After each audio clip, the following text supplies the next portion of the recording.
आशीर्वाद घेऊन साथ द्यावी सर्वांनी मिळून. आजचा स्पर्धेचा विषय जाणून घ्यावा प्रास्ताविक घेतो. दोन मित्र खूप दिवसांनी भेटले. पहिल्याने दुसरा सहज विचारले की आई कशी आहे रे. क्षणात दुसऱ्या मित्राचे डोळे भरले. आई माझ्याकडे नसते रे, गेली 2 वर्षे आशीर्वाद आहे, कालच तिच्या वाढदिवसाला भेटून आलो. मग दुसऱ्याने पहिल्याला विचारले तुझी आई तुझ्याकडेच असते ना. देवाची कृपा त्याने मला आईपेक्षा मोठं केलं नाही. आई माझ्याकडे नसते रे, मीच राहतो तिच्यापाशी जन्मापासून.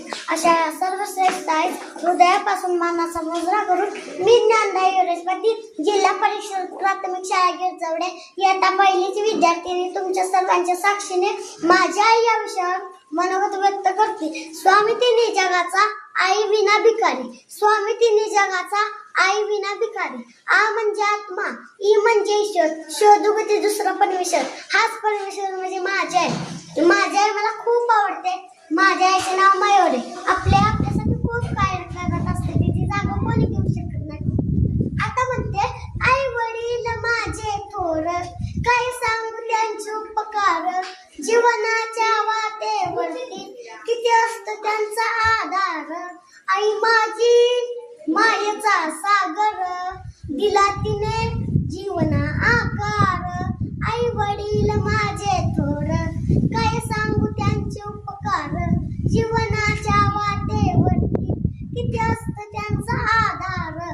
आई माझी मायेचा सागर, दिला तिने जीवना आकार. आपण पहाटे उठलो, आई दुपारी उठली, असं कधी घडलंय. आपण जेवायच्या आधी आई सतत कधी वाढलंय, तरी बाळाला लागलं तर तिचं मन येतं बरोबर. आपण बोलताना मात्र शिवाय आई वरून. आईला सतत मुलांची काळजी. मुलांनी गंमत आणली नाही तरी आई नेहमी आनंदी.